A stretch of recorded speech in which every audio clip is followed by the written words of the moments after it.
Hello, beautiful soul. Welcome back to my channel, Thrive, Don't Survive. Today we have a very special guest named Fu.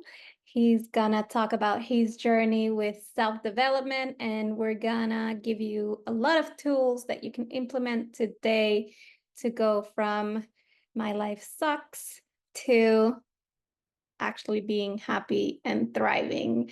So here it is. So hi, James. We have James here today with us. He is in beautiful Puerto Rico behind him, as you can see. I'm actually jealous, even though I live in Florida. So please introduce yourself and tell us a little bit about you and about your journey. Okay, so my name is James Fu Torres. I go by Fu. It's the first part of my last name, and that kind of tells a little bit of my story because I'm Chinese Puerto Rican. Like my great grandpa was Chinese, and my great grandma was Puerto Rican from African descent, what we call Afro Boricua. So then that's why you see like kind of like curly hair, but then you can see like I have like very tiny Asian eyes, and I got a lot of mix. So I started I think the most important part is like how do I got to I got here like in the last couple of years has been the shift from I got out of the island with the Air Force. So I Oh, got recruited with the Air Force. That's how I became completely bilingual. That's how I can talk such good English right now. And then once I did my 4 years, and once on my last 6 months of my contract, I started my agency.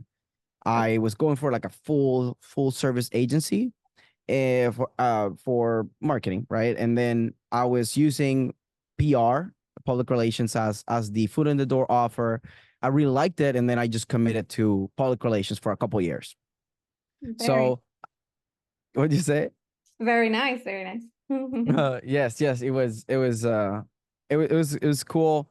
I didn't know that I wanted to do that, and I started doing that, and then I felt like I was kind of stuck because even though I do still like public relations and I think it's very important, I felt like I was singling out something without looking at the whole picture, and I couldn't help my clients in a holistic way.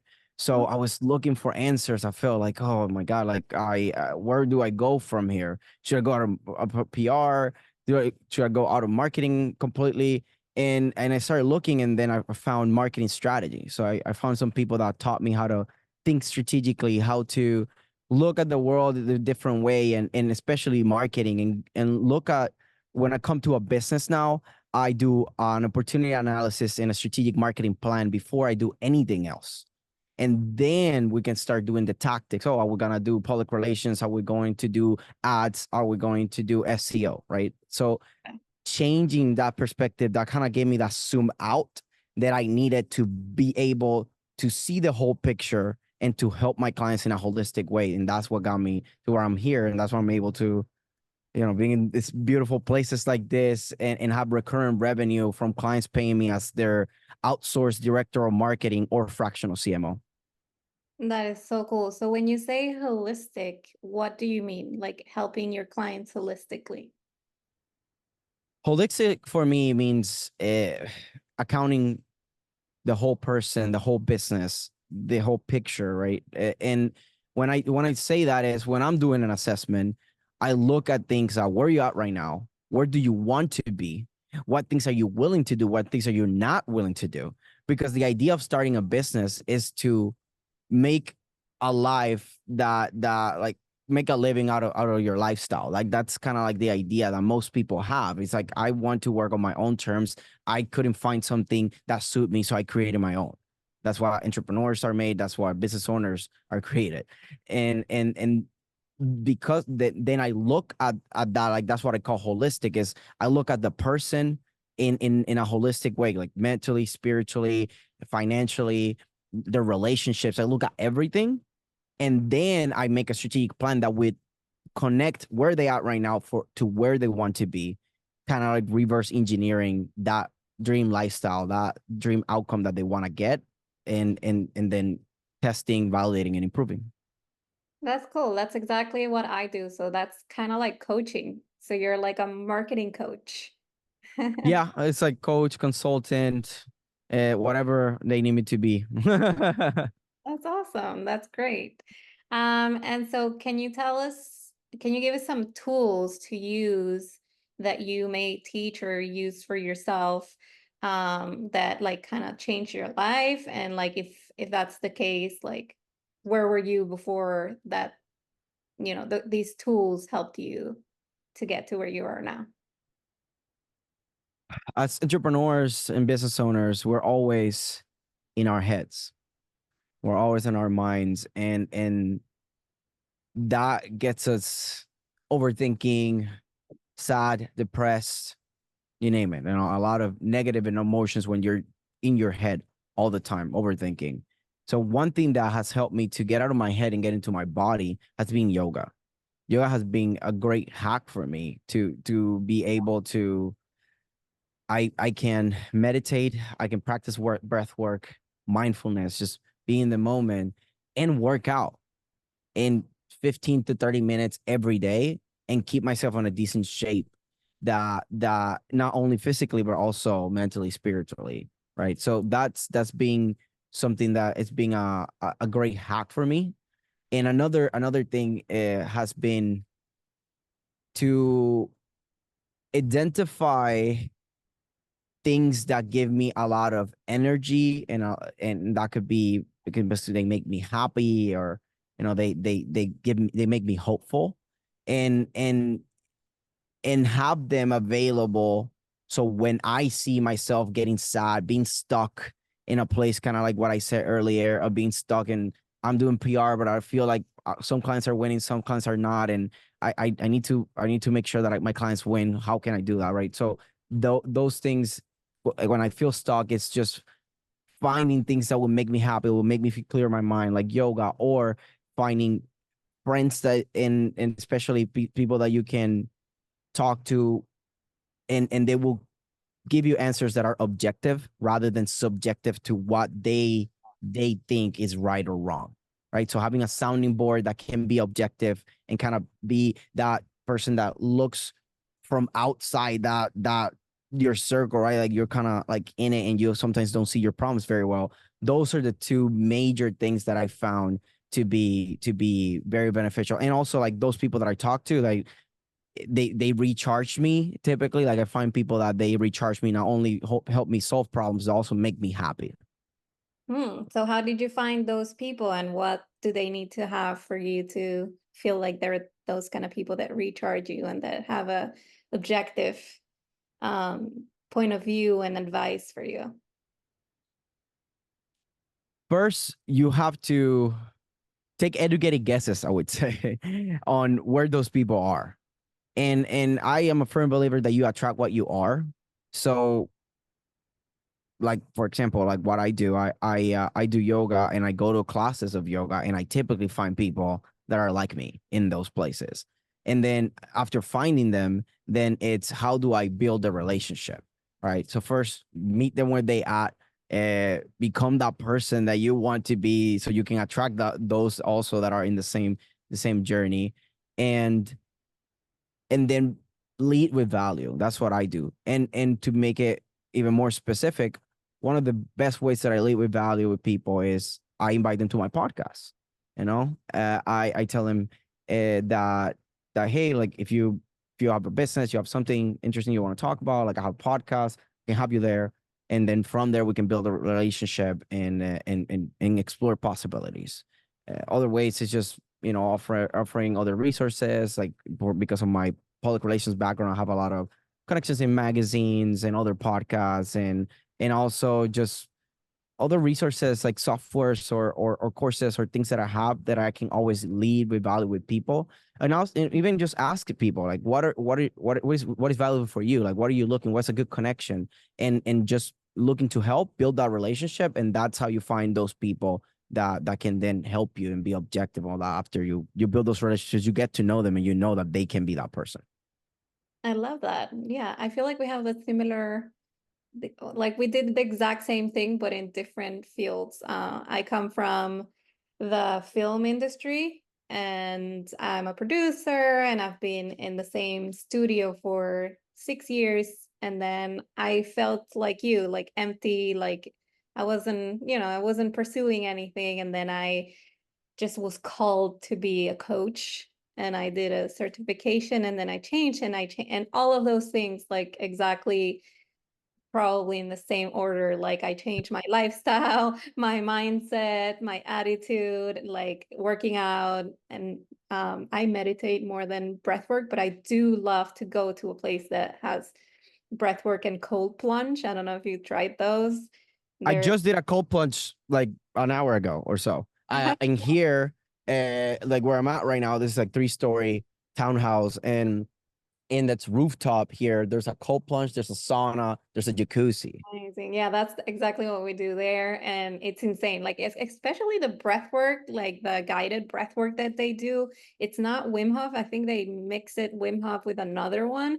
And it's insane. Like you feel your energy moving in your body, and like going through your third eye, and then you feel so powerful, and they take all like the um insecurities away from you. I don't know. It's super powerful. I love it.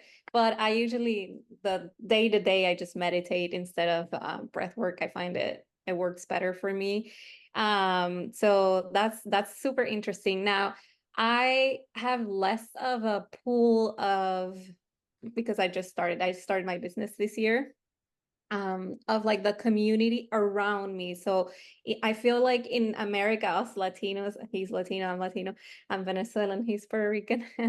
But I feel like in America, it's you have to go to the places. So I go to the gym. I don't go to the yoga class.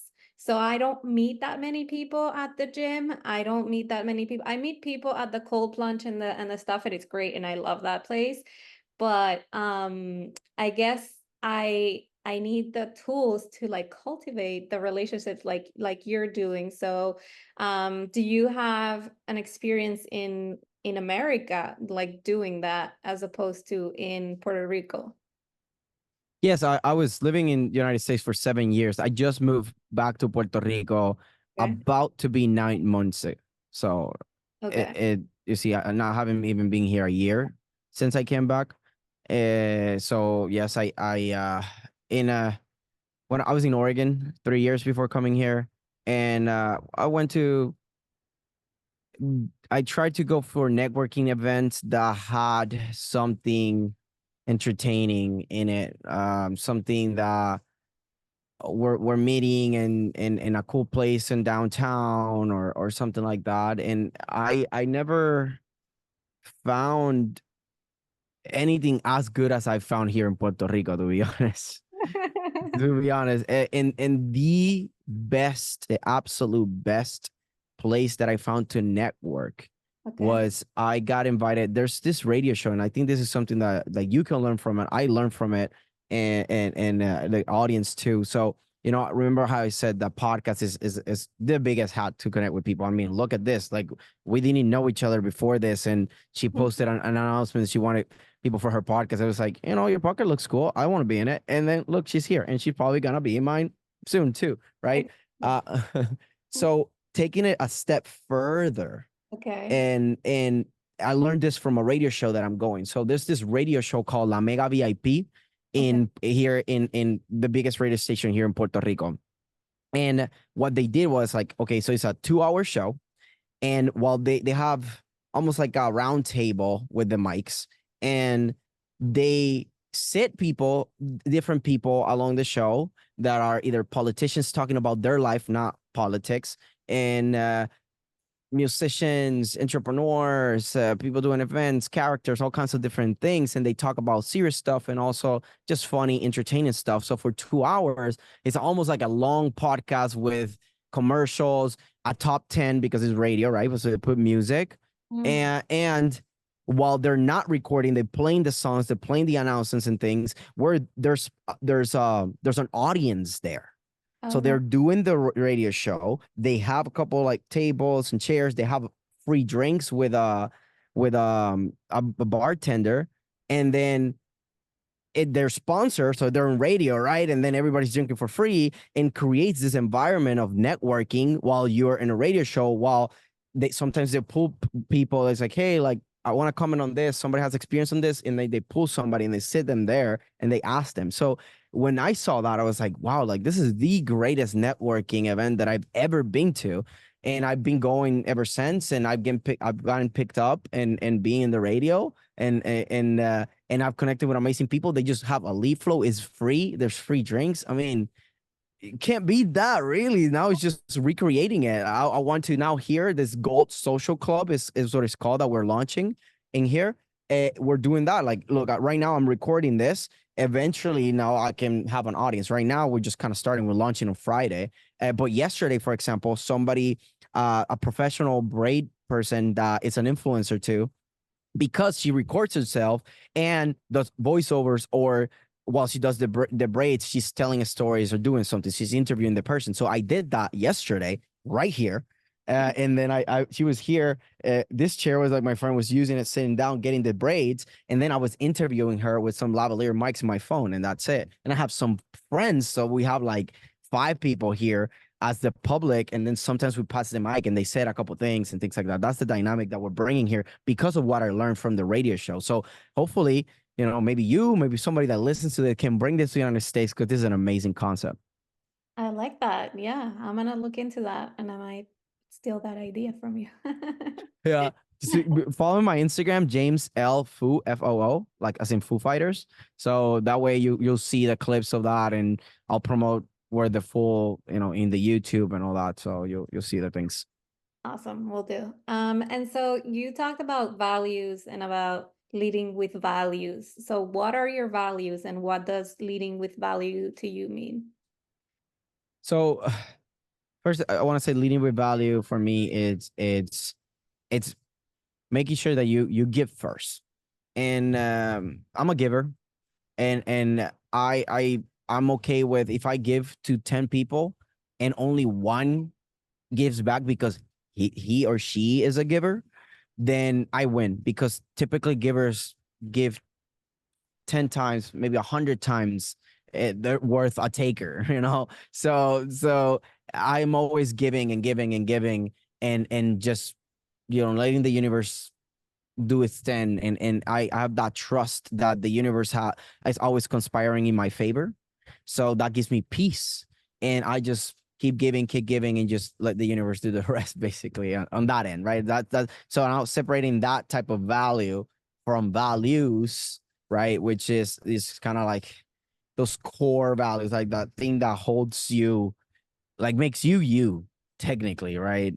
Between authenticity and values, I think, and I think they intertwine too.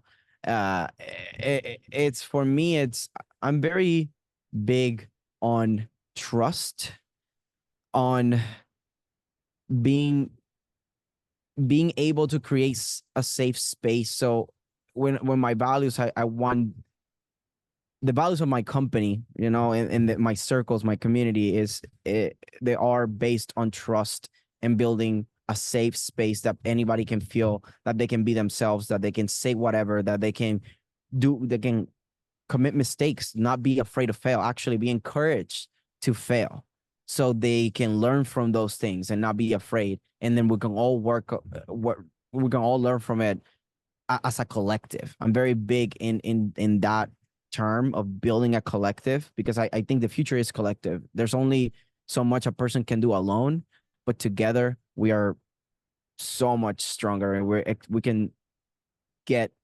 exponentially further away, and bigger and more impact, because we learn from each other's mistakes. So that's kind of how I don't know. The values is something that is kind of tricky, because there's so many different ways to kind of go about it. But hopefully that gives you a perspective so you can understand me. Yeah, I love that. I have one thing. So I have a program that's called Emotional Freedom.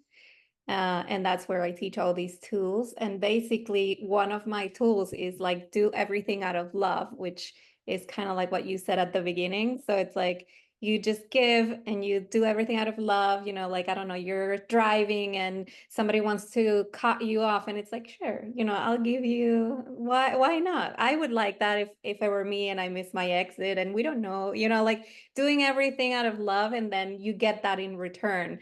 So I love that one. And then the second one you said, um, it's also like I also teach that, which is basically you're in the same boat. So the biggest companies allow their people, like Google and like all these companies that have employees that are happy. I don't know about Google, but um, some other companies, I'm sorry. Basically, they allow their employees to make mistakes, and that makes them safe. And then they all learn from it, and they all create solutions for it. And so it's basically you're all in the same boat, and there's a hole. So it's not like I'm gonna throw you to the hole. It's like, okay, we all have a problem. So how do we just learn from each other and get the solution to all survive? So I love those. And those are like some new concepts that were not taught to us when we were little. So I'm wondering, like, where did you get those? Because I got all of those from being certified as a coach, from people that run like their VP of Google and LinkedIn and stuff like that. So how, like, where did you get all these tools from?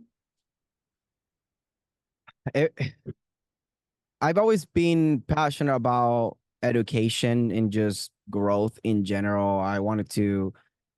I'm very competitive, so even in grades and school, like I want to be the best in everything I can. I learn and I want to be the best in my class, things like that, right? And this I believe it started there, but it wasn't until I became a business owner when I or an entrepreneur, right? Because first you don't even have employees, it's just you, right? Just trying to like break free. And then in there, when you're in entrepreneurship, you're forced to level up because it's either you do that or you get out of business. I mean, there's no in between. Right. Alex Hormozy says that business is not is less about who's the best and is more about who's the last man standing. And for that you have to work on yourself. And that's what forced me to look for things and not only okay how to communicate, how to sell, how to set up technical stuff in the business, like the tech stack, the operations, the systems and things like that. And then from there I was like, okay, this is not enough. I started then prioritizing myself, so I started going very deep into self-development. And people like Alex Hormozy that talks a lot about business but also recognizes the importance of self-development. And then even people I learn in Spanish and English, so I have mentors and people that I follow and on do podcasts, listen podcasts to in both languages, which is great advantage that I have. And you too, right? Like as a bilingual human, let's say, or entrepreneur. So that's that force. I was forced to grow by becoming an entrepreneur. And then the second time that I was like that, like really big level up was when I changed from being a service provider, which was when I was focusing on PR, public relations, to becoming a trusted business advisor for my clients, somebody that is seen as somebody that you can just go every time that you have problems to solve. Like, oh, I have these problems. Like, Fu, can you solve this, or do you know somebody that can? Right. When I started thinking strategically, like I said earlier, and looking at like marketing strategy assessments and all that, and position myself as a trusted advisor for my clients, that was a huge level up for me because it forced me to find ways to position myself better. And to justify this positioning, I had to back it up with a lot of work that would be like, look, I've been working on this, I've been working on that personally and professionally and even spiritually.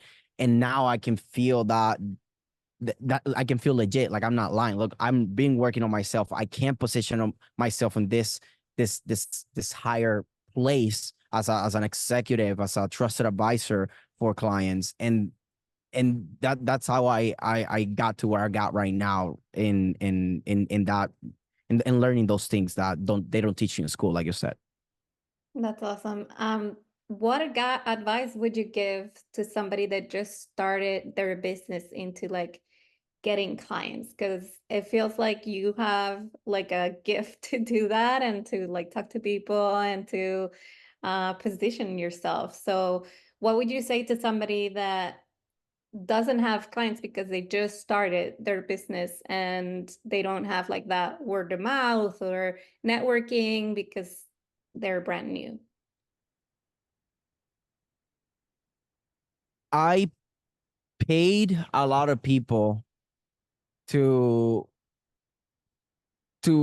thinking that if I paid for a lot of coaching and the best coaching possible, I was gonna be able to avoid a bunch of avoid all mistakes because I pay somebody to learn from their mistakes, and I'm just gonna go directly to be a millionaire. I'm gonna be successful, right? That was my thoughts in a way, because I was like, I know it's gonna be hard and blah blah blah, but look, if somebody can do it, I can. I was like always rooting for myself, and what I learned is that everybody has to pay the ignorance tax.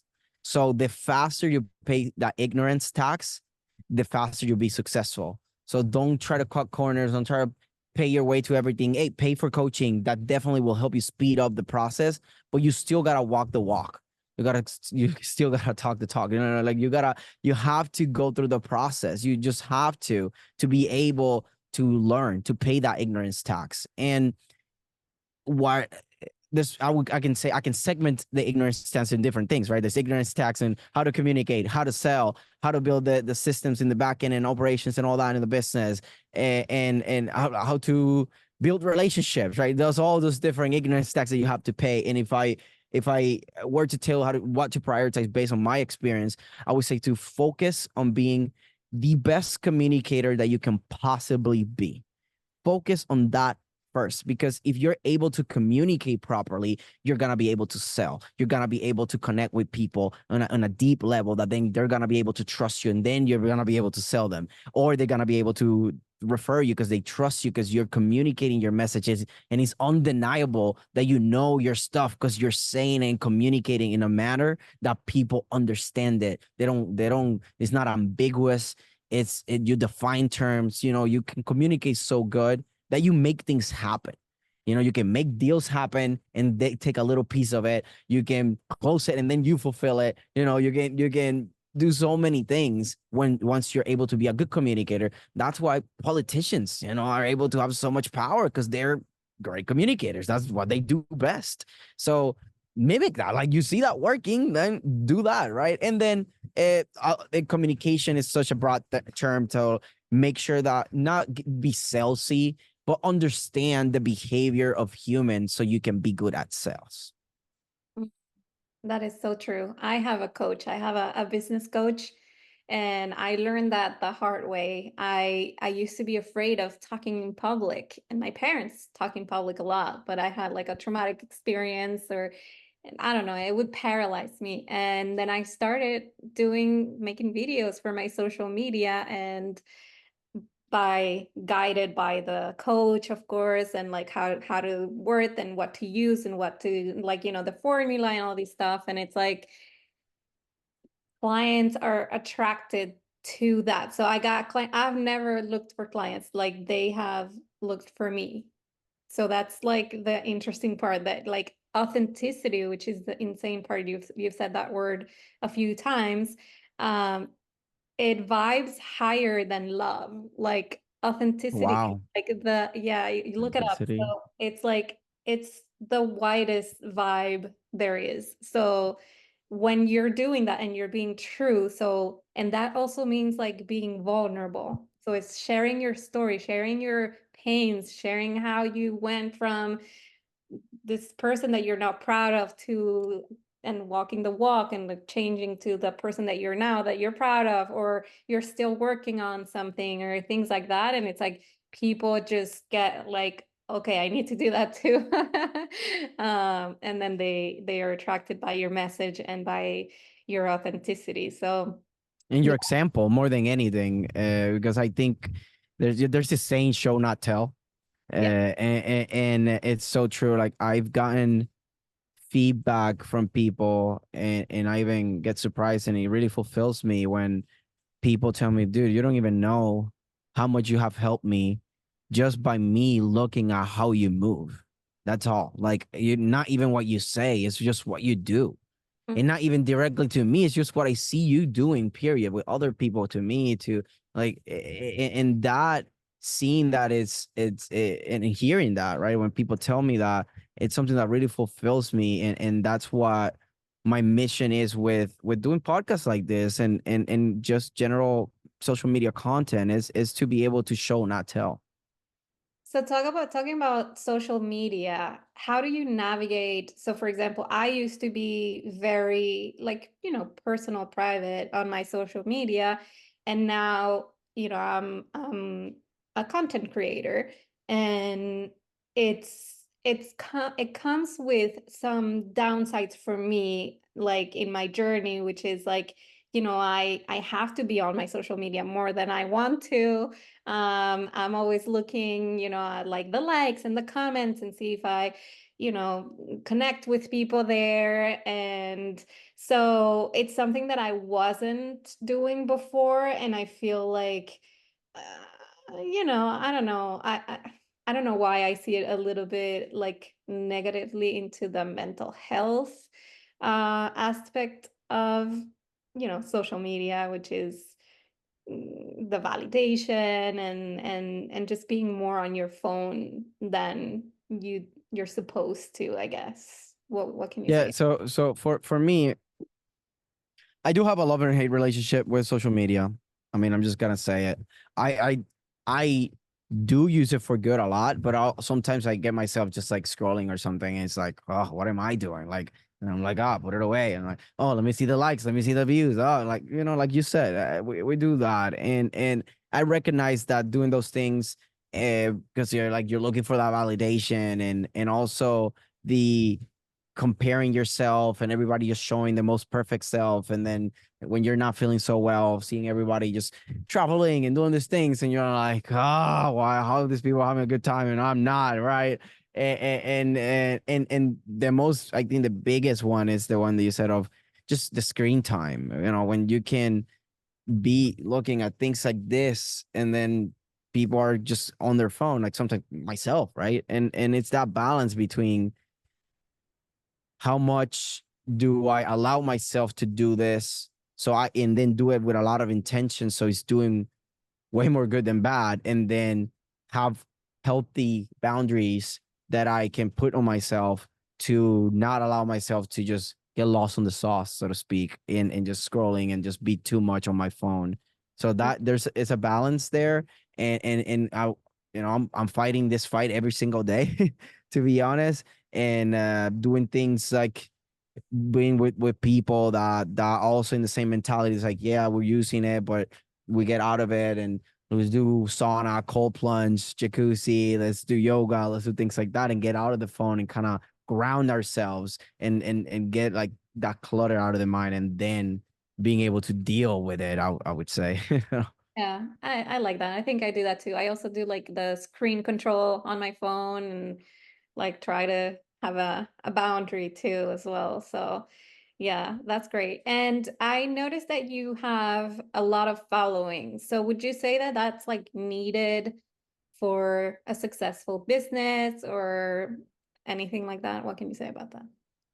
No, you think about, if you have whatever you're in right now, if you're in a closed place, or even if you're in an open place, imagine 100 people in front of you. 100 people. Most people can get 100 views very easy, like very easy. 100 people is a lot of people. Think about it, and like in front of you, if 100 people are paying attention to you, and one of them buy, and then like out of 100 people, you got one person that took out of their time, their money, their all to be with you, to trust you, and then, okay, learning from it, from that experience, and then being able to keep applying it to be able to help more people, not necessarily get more followers or get more views. That shouldn't be the goal. That should be just a byproduct of you giving so much value that people just want to follow you. So that's the first point that I want to make. And then the second is, you can't, like, Alex Hormozi shared on his podcast the other day that he met this lady with, it was like less than 6,000 followers on Instagram, getting like less than 3,000 accounts reached per month, and that was her main source. And they're almost at a seven figure for the year pace right now, to make it their own pace to make it to seven figures in profit. So she does something very niche, very specific. She does billing for nutritionists or registered dietitians or something like that, right? It's very like billing and for them, for those people, right? So when you're able to pick some very specific problem for a very specific target, then and then you're authentic, and you're there's no competition because nobody doesn't like you, nobody's you, and that's when the authenticity comes into play in branding. Then you don't need a lot of followers. You just need a couple people that buy your product, and especially recurring basis, and that's it. I love that. So tell us your journey on how you got to a bigger following. A lot of collaboration, a lot of collaboration, especially now that Instagram, especially that's my main social media, has the collab post that you can do. Mm-hmm. So going back to what we were saying earlier of like how to get to people, lead with value, inviting to your podcast and say, hey, you're open to the collaboration post on Instagram if I interview you.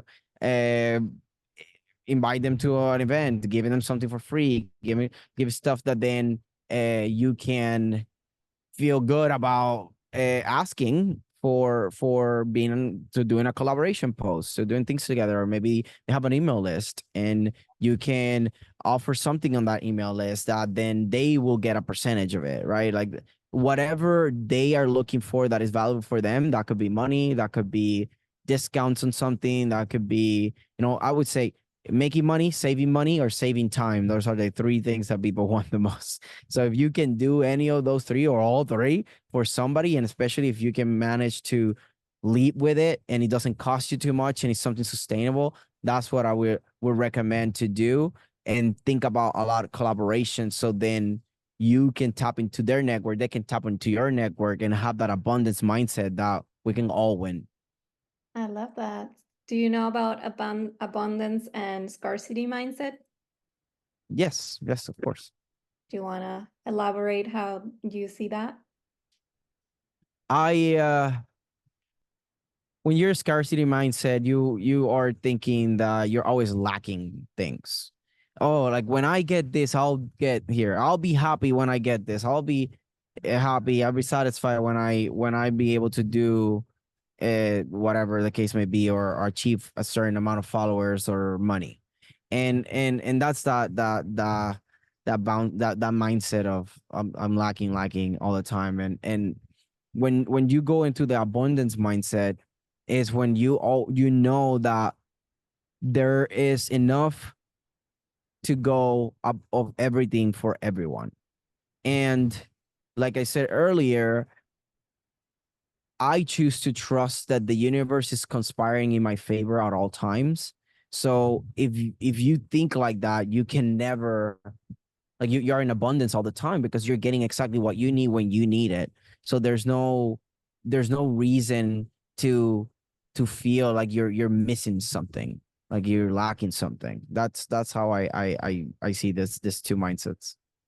I love that. So for me, it's like the scarcity mindset, it comes from you're needing something, so you get a little desperate and you repel what you need because it comes from lacking it. But if you change into I have everything that I need, and so what is the best choice for me, then you wouldn't be choosing the things that you choose out of scarcity.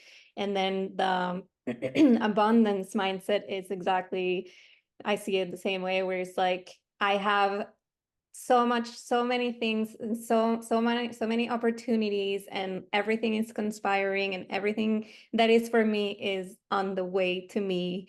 So I trust and surrender to whatever the path is, instead of always wanting to be where I'm not, which is hard too, because you sometimes do these things automatically and subconsciously, where you're like, okay, but why am I not doing six figures, seven figures, like, or why, you always kind of like have that automatic desire to be in a better place that you are right now. So how do you navigate that?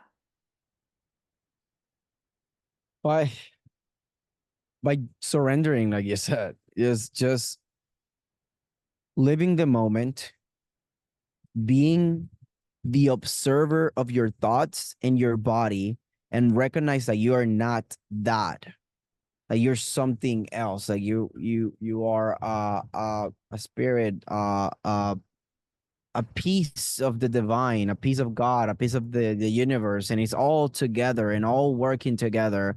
And you have your role that you're doing, and that's it. And just trust and surrender to that. That's how I get through that. And I want to make a metaphor and almost kind of like a little bit of a story. Do you know the movie Osmosis Jones? No. It's like the blue, it's like blue characters like cell, like white cells or something, that they're fighting crime, which is fighting the viruses in your body. Oh, wow. It's like, I don't know, it's a very iconic movie. I think it's from the 90s. And so let's just say, like, I think of humans as a cell on a body, and the cell in the body doesn't question itself anything. It's like, I'm a cell, I have my role, this is what I'm doing here, and I am here to like heal the body in any way, to be a part of the integral part of the whole thing. So I see ourselves, like, if you zoom out enough, humans are cells out of the divine, out of the universe, out of God, right? Out of everything. Everything is connected. And when you look at things like that, at least from my experience, you can be at peace that you're doing what you're supposed to do, and focus on being the observer, living the moment as much as possible, and just strive for happiness, and being of service. I love that. That is so cool. I'm gonna watch that movie now. Yeah. Is that the message of the movie, that cells don't have like self-doubt? To be honest, I don't think so. But That's I just put it my way, that's I just use this for people that to remember, right? Because people don't remember most of the words you say, but they will remember what you make them feel. So if they remember how they felt watching that movie as a kid, or whatever the case may be, and then I refer to that movie, and then I tell you something about that, then you remember it, because then you bring that memory, and you can remember. That's what I was going for. I like that. So yeah, it's trusting you're right where you're meant to be.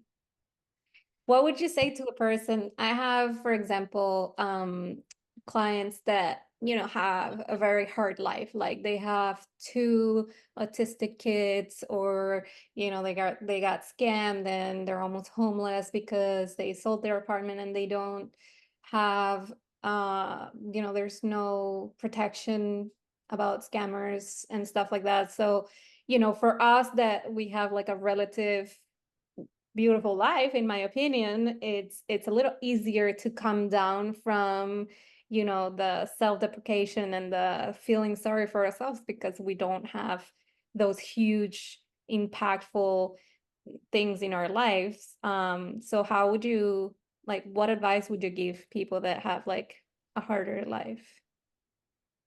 Well, I've gone through that. I've been scammed. I've been depressed. I've been wanting to kill myself. I lost my dad when I was in third grade. So like I everybody has their own stuff. So I would say to just accept life as what it is, and there's no wrong, there's no bad or good, there's just whatever you think about the situation.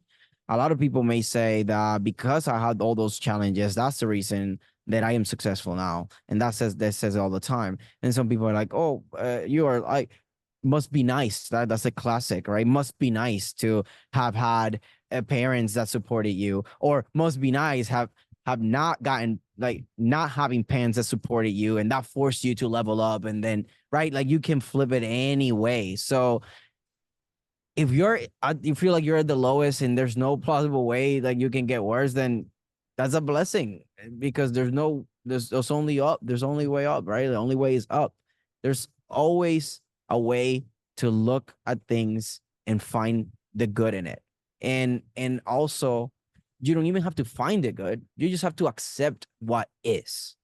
Observe it, being objective about it, and be driven by the abundance mentality and problem solving. Like, we're us humans, we're problem solvers. We're in this world to solve problems. Like, it's being studied that there's a direct correlation between doing uncomfortable things and doing things that you don't want, which is solving problems, right? Like, if there's a problem, something comfortable that I need to solve, and the increase in will to live. So if you're lacking will to live, the way is to go through things that you don't like. That's something that Humeron was talking about, and he goes very deep into it scientifically. He explains it how physically, like, there's things happening in their brain. So if you want to go deeper into the science, just go Huberman and look for you increasing your will to live. The conversation he had with what's this motivational guy? I forgot his name. The Marine guy, Goggins, David Goggins.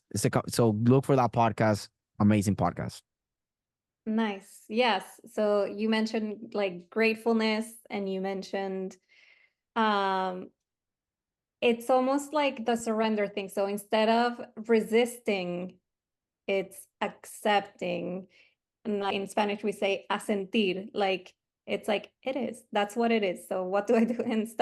And stop trying to change what is, and accepting it, and loving it, which is, it's hard when you're in the victim mindset, and life is hard. Like, I can relate to, those suicidal thoughts. I went through that as well, and I also didn't have a easy life. I come from, like a dictatorship, and I migrated twice, and it's been hard, but I did it. Everything is about attitude. So it is like I changed from being the victim of what was happening to me to I can do whatever I want. I can create the life of my dreams, and I have the control. So I did, and I became. There's a clouding here, but I think it's fine. I'm like looking at it, it's like, don't rain on me, please. Because I'm like very close to the ceiling. Like, I can just push, but I don't want to. So, but I mean, we're being here for a while. Like, so I'm guessing we're wrapping things up. But I'm like, so if you see me looking at this, just I'm outside. Like, I was like, it's clear enough, it's fine, and it's been fine. It's a little hot in here and stuff, but I mean, it's worked. So I mean, I'm so glad that I'm able to make this work, and we live in a time that this is even possible, and this is possible for everybody. I don't come from money. Like, I had good. I never was hungry or anything, like, thankfully, right? But it's a matter of always be looking for solutions and options, and accept what is, and just go from there. Yes, I love that. Yeah, so let's wrap up. Do you have anything else that you want to share with us? I I want to say this is something in the military that taught me in the military is, like, they say a lot, embrace the suck. Just embrace the suck. Like, a lot of things are gonna suck, and especially the things that need to get done, like the things that move the needle the most, the things that will get you the furthest in life, the things that will have the most impact, they will suck. You will suck, especially when you're starting out. You don't know what you're doing. So embrace it. Just embrace the suck, and instead of looking for happiness, look for fulfillment. Look for being of service. And in every time that you get something really bad happening and that you need to bounce back from it, think about how good of a story it will be when you tell the story that you overcame that. Like, the bigger the monster that you slay, the bigger the better the story, right? Like, think about it. Like, if you have big problems, then you have an opportunity to have an amazing story and to have amazing impact teaching people how you got out of that and what you learned from that. I love that mindset. I always say that whatever you're more resistant to, that's exactly what you need to work on. And growth comes with being uncomfortable. Like it's not together. You can't grow and be comfortable at the same time. So I never heard about the Huberman science about it. So I'm gonna check that Go look out. it up. Go look it up. Yeah, I'm probably gonna send that to all of my clients. Yeah, yeah, yeah. We're Yes, doing it. yes. Let's do it now. So that's amazing. Well, thank you so much, Fu, for being here with me. I like your background looks like a fake Zoom. And then there's people walking and stuff, I super know. dynamic, like There are birds and the kites palm and tree, birds. right? This is, I was like, I'm so glad, I'm so grateful that I have this as an option. And people that, even if they're not from Puerto Rico and they want to come to Puerto Rico, they want to do some sauna, cold plunge, jacuzzi, yoga, meditation, breath work, all that is done in here or in there, right? Like we do it on the beach too, right? So just come here, follow me on Instagram, or like, I'll give you all my links and stuff to like put it there and reach out and that's it. If you want to come to Puerto Rico, I'm also travel to the United States. So there's a lot of possibilities. Just reach out and let's explore them. Amazing. Yeah, I want to take you on that offer. I want to do like a little retreat in Puerto Rico again. Oh, I'm super into retreats. One of the companies I'm a CMO of is Retreat Boss. So Ooh. if you want to do a retreat in Puerto Rico, hit me up. I'll have everything for you, really. Like everything from you don't even have to plan it if you don't want to, right? We can do it for you. Or I mean, I wouldn't do it. Like it would do it somebody in the from Retreat Boss or the community, because sometimes we get so much. We have a community that we give people work because we have so much work. So like just reach out if you want to do community retreats, be part of the directory of that.